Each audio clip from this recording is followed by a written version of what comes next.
పెళ్ళైనా పండగైనా వేడుక ఏదైనా పట్టుచీరల ప్రత్యేక వేదిక వారాహి సిల్క్స్.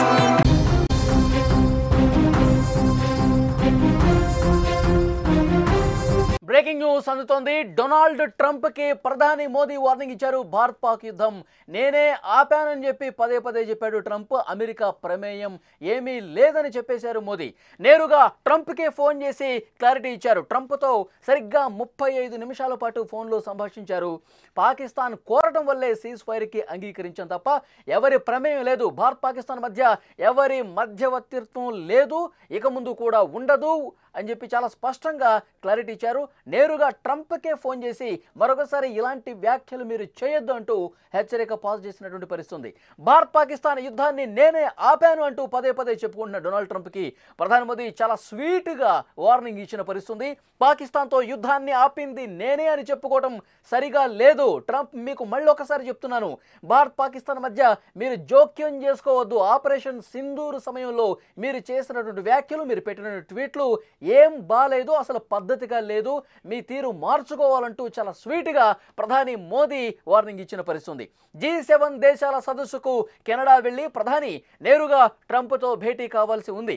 కానీ ఇరాన్ యుద్ధం నేపథ్యంలో ముందుగానే ట్రంప్ వెళ్ళిపోయాడు. అక్కడి నుంచి ప్రధాని మోదీ ఫోన్ చేసి మాట్లాడారు.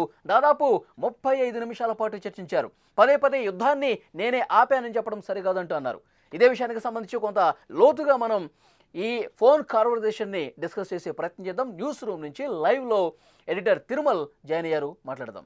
తిరుమల్, ఈ ఫోన్ కాన్వర్జేషన్ ఏ విధంగా చూడాలి? 35 నిమిషాల పాటు ప్రధాని మోదీ ట్రంప్ మధ్య ఈ సంభాషణ సాగింది. ముఖ్యంగా భారత్ పాకిస్తాన్ ఆపరేషన్ సింధూర్ సమయంలో జరిగిన దానికి చాలా గట్టిగానే మాట్లాడినట్టుగా తెలుస్తోంది. ఒక స్వీట్ వార్నింగ్ ఇచ్చినటువంటి సమాచారం మనకు వస్తుంది. దీన్ని ఎట్లా అర్థం? అంటే మొత్తానికి భారత్ పాకిస్తాన్ యుద్ధం తర్వాత ఏదైతే ఆపరేషన్ సింధూర్ ఉందో, ఆపరేషన్ సింధూర్ తర్వాత భారత్ పాకిస్తాన్ మధ్య తలెత్తిన ఉద్రిక్తతల నేపథ్యంలో అమెరికా మేమే ఆపాం యుద్ధాన్ని అని ట్రంప్ పదే పదే చెప్పుకోవడం పట్ల మొత్తం భారతదేశంలో రాజకీయ వ్యవస్థ ఒకసారిగా కుదిలేనట్టుగా అయిపోయింది. ముఖ్యంగా చెప్పాలంటే భారత పౌరుల్లో కూడా కాస్త నిరాశ నిస్పృహ పెరిగింది. అంటే ప్రధాని మోదీ ట్రంప్ చెప్పిన మాటలు విన్నారా అనే చర్చ ఒకటి జనంలో కూడా లోతుగా వెళ్ళింది. అంతేకాదు ప్రతిపక్షాలు కూడా మోదీని పదే పదే టార్గెట్ చేస్తూ ట్రంప్ చెప్పడం వల్ల యుద్ధం ఆగిందా, ట్రంప్ మాట విన్నారా ప్రధాని మోదీ అనే చర్చ మొదలైంది. ప్రతిపక్షాలు కూడా పదే పదే ప్రధాని మోదీని టార్గెట్ చేస్తూ వచ్చారు. అయితే డొనాల్డ్ ట్రంప్ మాత్రం చాలా స్పష్టంగా చాలా ప్రపంచ వేదికలపైన చాలాసార్లు పదే పదే చెప్తూ వస్తున్నారు, పాకిస్తాన్ భారత్ యుద్ధాన్ని నేనే ఆపాను, వాణిజ్య ట్రేడ్ వార్నింగ్ ఇచ్చాను, 2 దేశాలతో ఒప్పందాలు నిలుపుదల చేస్తారు మీరు యుద్ధం ఆపకపోతే, అందుకే నాకు భయపడి 2 దేశాలు యుద్ధాన్ని ఆపేశాయని ట్రంప్ పదే పదే చెప్తూ వస్తున్నారు. డొనాల్డ్ ట్రంప్ వ్యాఖ్యలపైన మొత్తం భారత పౌరులు కూడా తీవ్రమైన ఆగ్రహంతో ఉన్నారు. నిజానికి పాకిస్తాన్కి భారత్కి మధ్య ఉన్న ఉద్రిక్తతలు వేరు. పాకిస్తాన్ భారతదేశంలో మత ఛాందసవాదాన్ని రెచ్చగొడుతున్నాయి, ఉన్మాదాన్ని రెచ్చగొడుతుంది, భారతదేశంలో ఉగ్రవాద కార్యకలాపాలకు కారణమవుతుంది, భారతదేశంలో విధ్వంసం సృష్టిస్తోంది. ఏప్రిల్ 22న పహల్గామ్లో జరిగిన దాడి ఒక్కసారిగా భారత ప్రజల్లో తీవ్ర ఆవేదనని, బాధని, కన్నీళ్ళని మిగిల్చింది. ఇటువంటి సమయంలో భారత్ ఖచ్చితంగా పాకిస్తాన్కి గుణపాఠం చెప్పి తీరుతుంది. ఖచ్చితంగా భారత్ పాకిస్తాన్ పైన దాడి చేసి తీరుతుంది. ఎందుకంటే పాకిస్తానే భారత్లో ఉగ్రవాదాన్ని పెంచి పోషిస్తుందని ప్రపంచం మొత్తానికి అర్థమయ్యేలా చెప్పాలనుకుంది. అందుకే ఆపరేషన్ సింధూర్లో మే 6వ తేదీ రాత్రి 9 చోట్ల పాకిస్తాన్లో మెరుపు దాడులు చేసింది, ఉగ్రవాద శిబిరాల్ని ధ్వంసం చేసింది. ఆ తర్వాత పరస్పర యుద్ధంలో కూడా పాకిస్తాన్లోని వైమానిక శిబిరాల్ని, ఎయిర్ బేస్ని కూడా 11 చోట్ల ధ్వంసం చేసింది. ఇదంతా భారత్ శక్తి సామర్థ్యాలకు సంబంధించిన విషయం. భారత్ దగ్గర ఉన్న బ్రహ్మోస్ క్షిపణి తన తడాక ఏంటో చూపించింది ప్రపంచం మొత్తం. ఆఖరికి అమెరికాలో ఉన్న యుద్ధ నిపుణులు కూడా చెప్పారు బ్రహ్మోస్ చాలా శక్తివంతంగా, బలంగా పనిచేసింది. నిజానికి భారత్ తాకిడిని తట్టుకోలేకపోయింది పాకిస్తాన్, భరించలేకపోయింది పాకిస్తాన్. భారత్ ఇచ్చిన సాంక్షన్స్ అంటే సింధు జలాల ఒప్పందం రద్దు చేసుకోవడం కావచ్చు, ఇండియా పాకిస్తాన్ మధ్య వీసాలు రద్దు చేయడంతో పాటు పాకిస్తాన్కి సంబంధించిన రాయబార కార్యాలయంలో ఉద్యోగుల్ని తగ్గించడంతో పాటు భారత గగనస్థలంలోకి పాకిస్తాన్ విమానాల రాకపోకల్ని, చాలా అనేక ఆంక్షల్ని, వ్యాపార లావాదేవీలతో సహా మొత్తం సంబంధాలన్నీ పూర్తిగా తెగిపోయాయి. ఇటువంటి పరిస్థితుల్లో ట్రంప్ నేను ఆపాను యుద్ధాన్ని, నేనే ఆపాను అడక్కపోయినా చెప్తున్నాడు ట్రంప్. అడక్కపోయినా ఎవరు ఏదైనా వేదిక దొరికితే చాలు నేనే ఆపాను. భారత్ పాకిస్తాన్ మధ్య న్యూక్లియర్ వార్నింగ్స్ నేనే ఆపాను. రెండు పెద్ద అణు దేశాల మధ్య యుద్ధాన్ని నేనే ఆపంటూ తొడలు కొడుతున్నాడు, జబ్బలు జరుస్తూ వస్తున్నాడు. ఇది భారత ప్రజలు జీర్ణించుకోలేని పరిస్థితి, మనం కూడా జీర్ణించుకోలేని పరిస్థితి. ఎందుకంటే చాలా స్పష్టంగా యుద్ధం తదనంతర పరిణామాలపై ప్రధాని మోదీ దేశాన్ని ఉద్దేశిస్తూ ఒక కీలకమైన వ్యాఖ్య చేశారు. ఏదైతే పాకిస్తాన్ ఇండియా మధ్య సీజ్ ఫైర్ ఒప్పందం జరిగిందో ఇందులో ఎటువంటి వాణిజ్యానికి చోటు లేదు అని చెప్పారు. 3 మాటలు చాలా స్పష్టంగా చెప్పారు. రక్తం నీళ్లు కలిసి పారవు. అట్లాగే యుద్ధం నిలుపుదల వెనుక పాకిస్తాన్తో ఎటువంటి ట్రేడ్ లేదు, ట్రేడ్ వ్యాఖ్యలు కానీ ట్రేడ్ ఒప్పందాలు కానీ లేవు. మూడోది వచ్చేసి పాకిస్తాన్తో చర్చించేదంటే కేవలం పీఓకే ఉగ్రవాదం పైన మాత్రమే చర్చిస్తామని చెప్పారు. భారత్ ఇప్పటికి కూడా ఈ మాటలకు కట్టుబడి ఉంది. ట్రంప్ ఏం చేస్తున్నాడు, నేను కశ్మీర్ అంశాన్ని పరిశీలిసి మధ్యవర్తిత్వం వహిస్తా, నేను పాకిస్తాన్తో మాట్లాడతా, నేను పాకిస్తాన్ని బెదిరించాను, ఇటు ఇండియాని బెదిరించాను అని పదే పదే నిన్నటి వరకు ఇటు ప్రధాని మోదీ కూడా ట్రంప్ వ్యాఖ్యలపైన నిన్నటి వరకు స్పందించకపోవడం, ఆ ట్రంప్ వ్యాఖ్యల్ని ఖండించకపోవడం విదేశాంగ శాఖ ఖండిస్తూ వస్తుంది, భారత విదేశాంగ శాఖ ప్రభుత్వం ఖండిస్తూ వస్తుంది. కానీ ప్రధాని మోదీ స్వయంగా ఖండించకపోవడం ఇదంతా ఒక రాజకీయ చర్చకు కారణమైంది.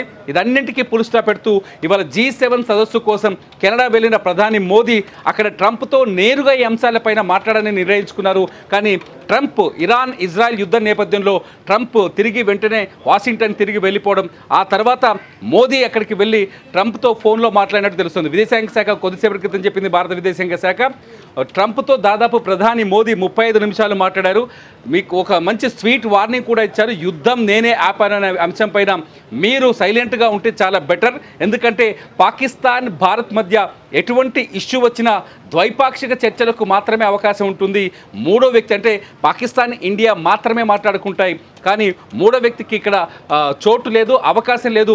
మూడో వ్యక్తి వచ్చి భారత్ పాకిస్తాన్ మధ్య చర్చలు కానీ ఒప్పందాలు కానీ అంగీకరించేది లేదు అని చాలా స్పష్టంగా మోదీ ట్రంప్కి చెప్పినట్టు తెలుస్తుంది. మోదీ చెప్పిన తర్వాత అయినా ట్రంప్ నోరు మూసుకొని ఉంటాడా లేదా అనేది ఇప్పుడు అతిపెద్ద ప్రశ్న ఇక్కడ. ఎందుకంటే ట్రంప్ గురించి చాలా స్పష్టంగా తెలుసు. అతను మొదటి విడతలో కావచ్చు, రెండో దఫలో కావచ్చు, ప్రతి చోట ఈ యుద్ధాన్ని నేనే ఆపాను, గాజాతో యుద్ధాన్ని నేనే ఆపాను, నేను వీళ్ళ మధ్య యుద్ధాన్ని నేనే ఆపాను, నేను లేకపోతే ఇప్పటికే రష్యా విషయంలో కూడా ఇటువంటి మాటలే మాట్లాడాడు ట్రంప్ కొద్ది రోజుల క్రితం.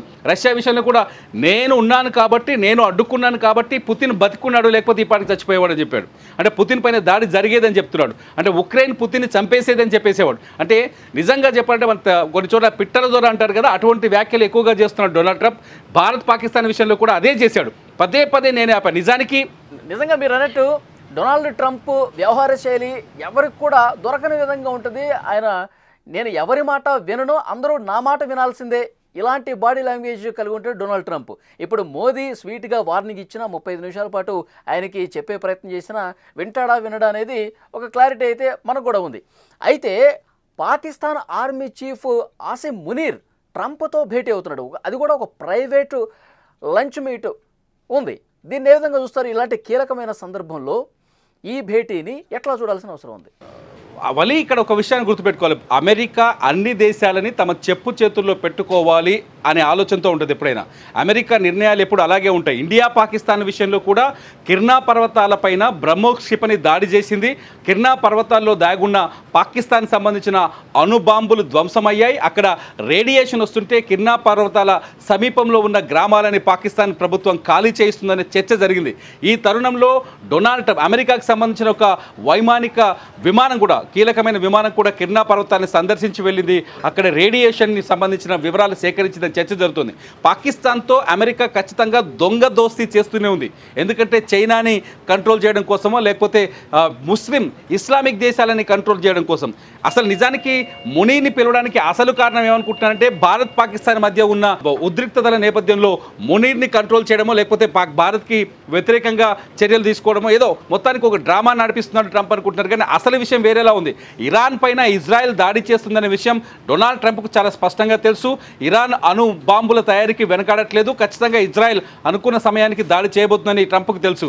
ఈ నేపథ్యంలో ఇస్లామిక్ దేశాలని కలిపి ఒక ఆర్మీని తయారు చేసుకోవాలని పాకిస్తాన్ విదేశాంగ శాఖ వ్యాఖ్యలు చేయడం, ఈ వ్యాఖ్యల నేపథ్యంలో ఇస్లామిక్ దేశాల మద్దతుని పాకిస్తాన్ ఒక్కటి చేసే అవకాశం. ఎందుకంటే ఇండియా పాకిస్తాన్ కాన్ఫ్లిక్ట్ తర్వాత పాకిస్తాన్ ముస్లిం దేశాలన్నింటినీ సందర్శించింది. పాకిస్తాన్ ప్రధానమంత్రి షహబాజ్ షరీఫ్ ముస్లిం దేశాల మద్దతును కోరింది. అజర్బైజాన్ కావచ్చు, ఇరాన్ కావచ్చు, ఇతర దేశాలు కావచ్చు, ముస్లిం దేశాలు, ఇస్లామిక్ దేశాలన్నింటినీ కోరింది, మాకు మద్దతు ఇవ్వాలి, మానసిక మద్దతు కావాలి, మిలిటరీ సపోర్ట్ కావాలి. టర్కీ లాంటి దేశం బహిరంగంగా మద్దతు ఇవ్వడం, చైనా బహిరంగంగా మద్దతు ఇస్తున్న తరుణంలో ఖచ్చితంగా పాకిస్తాన్ని తమ గుప్పెట్లో పెట్టుకుంటే ఈ సైనిక ఏదైతే ఇస్లామిక్ ఆర్మీ ఏర్పాటుని అడ్డుకోవచ్చు అనేది ట్రంప్ ఆలోచనగా తెలుస్తుంది. ఈ నేపథ్యంలోనే మునీర్ని ఇవాళ మధ్యాహ్నమే, అంటే అమెరికా సమయం ప్రకారం మధ్యాహ్నం 1 గంటకి డొనాల్డ్ ట్రంప్, మునీర్ ఇద్దరు వాషింగ్టన్లోని వైట్ హౌస్లో సీక్రెట్ లంచ్ చేయబోతున్నారు. ఈ లంచ్లో కేవలం మునీర్, ట్రంప్ మాత్రమే ఉంటారు. అట్లాగే అమెరికా విదేశాంగ శాఖ, అట్లాగే భద్రతా శాఖ సంబంధించిన ప్రతినిధులు ఉంటారు. ట్రంప్ మునీర్తో ఏం మాట్లాడుతున్న విషయాన్ని కనీసం మీడియా కూడా తెలియజేయట్లేదు. మీడియా ప్రతినిధుల్ని కూడా ఎంట్రీ లేదని చాలా స్పష్టంగా వైట్ హౌస్ ప్రకటించింది. ఈ నేపథ్యంలో మునీర్, ట్రంప్ ఏం మాట్లాడుకుంటున్నారు పెద్ద మిస్టరీ. ఈ మిస్టరీ వెనుక ఉన్నది ఖచ్చితంగా ఇదే అనుకోవచ్చు. ఏంటంటే ఇస్లామిక్ ఆర్మీ ఒకటి తయారవ్వాలి. ఒకవేళ ఇస్లామిక్ ఆర్మీ తయారైతే పశ్చిమాసియాలో పాకిస్తాన్కి, అమెరికాకి పప్పులు ఉడకవు. ఎందుకంటే చాలా ముస్లిం కంట్రీస్లో అమెరికాకి సంబంధించిన ఎయిర్ బేస్లు ఉన్నాయి. ఒకవేళ అమెరికాకి అక్కడ ఫ్రీడమ్ కావాలి అంటే ఖచ్చితంగా అక్కడ ముస్లిం కంట్రీస్ సపోర్ట్ కావాల్సి ఉంటుంది. ఈ నేపథ్యంలోనే ఆ కూటమిని విచ్ఛిన్నం చేసే ప్రయత్నం కావచ్చని ఒక చర్చ. రెండోది వచ్చేసి భారత్ పాకిస్తాన్ మధ్య ఉద్రిక్తతల నేపథ్యంలో మళ్ళీ నేనే యుద్ధాన్ని ఆపాను అంటున్నాడు కదా. నేనే యుద్ధాన్ని ఆపాను అనే విషయాన్ని బలపరచుకోవడం కోసం భారత్ ప్రపంచంలోనే 3వ అతి శక్తివంతమైన దేశంగా ఎదుగుతున్న తరుణంలో భారత్ కూడా మా కంట్రోల్లోనే ఉందని ప్రపంచానికి చెప్పే ప్రయత్నం, పాకిస్తాన్ మా కంట్రోల్లో ఉందని ప్రపంచానికి చెప్పే ప్రయత్నం చేస్తున్నట్టుగా భావించవచ్చు. ఎందుకంటే డొనాల్డ్ ట్రంప్ పెద్ద గేమ్ ప్లేయర్, చాలా స్పష్టంగా చూడొచ్చు. ఉక్రెయిన్ ఎప్పుడైతే రష్యా పైన ఆపరేషన్ స్పైడర్ వెబ్ చేసిందో, ఆ తర్వాత అంతకుముందు పుతిన్ పైన తీవ్రమైన వ్యాఖ్యలు చేశాడు. ఆ తర్వాత పుతిన్తో మాట్లాడి ఉక్రెయిన్ పైన తిరుగుదాడి చేయడం కోసం కంట్రోల్ చేసే ప్రయత్నం చేశాడు. కానీ పుతిన్ అక్కడ మాట వినలేదు. ఉక్రెయిన్ పైన వరుసగా ఇవాళకి కూడా దాడులు జరుగుతూనే ఉన్నాయి. సో ట్రంప్ చాలా స్పష్టంగా, ట్రంప్ కాదు అమెరికా పెత్తందారితనమే ఆ విధంగా ఉంటుంది. అమెరికా ప్రతి దేశాన్ని మేము కంట్రోల్లో పెట్టుకునే ఆలోచన ఉంటుంది. కాబట్టి ట్రంప్కు బిహేవియర్ కూడా అలా ఉంటుంది. అందులో భాగమే ఈ వ్యూహాత్మకమైన పర్యటన అనుకోవచ్చు. సపోర్ట్గా కొన్ని మిత్ర దేశాలు, ఇస్లామిక్ దేశాలు ఒక ఆర్మీగా ఫామ్ అయ్యి ఇప్పుడు అమెరికా కావచ్చు, లేదంటే ఇజ్రాయెల్, వీళ్ళ దాటిని తిప్పికొట్టడానికి ఒక బలమైన కూటమి కావాలని చెప్పి వాళ్ళు ప్రయత్నాలు చేస్తున్నారు. దీన్ని అడ్డుకోవడానికి ట్రంప్ ప్రయత్నం చేస్తున్నాడు. దాంట్లో భాగంగానే వాళ్ళ పాకిస్తాన్ ఆర్మీ చీఫ్తో భేటీ కూడా ఉన్నట్టుగా స్పష్టంగా అర్థమవుతోంది. కానీ ఇస్లామిక్ దేశాలు ట్రంప్ ట్రాప్లో పడే అవకాశం ఏ మేరకు ఉంది? అడ్డుపడినా సరే ట్రంప్ మాట విని నడుచుకునే పరిస్థితి ఏ విధంగా ఉంది? ఎందుకంటే ఏదైతే వాళ్ళ స్వయం ప్రతిపత్తికి ఇబ్బంది కలిగే పరిణామం కదా. ఎప్పటి నుంచి వాళ్ళు మిత్ర దేశాలుగా ఉన్నారు. పాకిస్తాన్ ఆల్రెడీ హామీ ఇచ్చేసిందట. అదే ఖమీని కూడా చెప్తున్న పరిస్థితి. ట్రంప్ పాచికలు పారతాయా దీని ముందు? కానీ పాకిస్తాన్ ఖండించింది. వలి ఇక్కడ ఒక విషయాన్ని గుర్తుపెట్టుకోవాలి. పాకిస్తాన్ ఖండించింది ఆల్రెడీ. పాకిస్తాన్ మేము ఒకవేళ ఇరాన్ చెప్పినట్టుగా ఒకవేళ ఇజ్రాయెల్ తమ పైన అణుబాంబు వేస్తే ఇజ్రాయెల్ పైన పాకిస్తాన్ అణుబాంబు వేస్తుందనే వ్యాఖ్యల్ని పాకిస్తాన్ విదేశాంగ శాఖ ఖండించింది. పాకిస్తాన్ అంత ఈజీగా అమెరికాను కాదనిపోయే అవకాశం లేదు.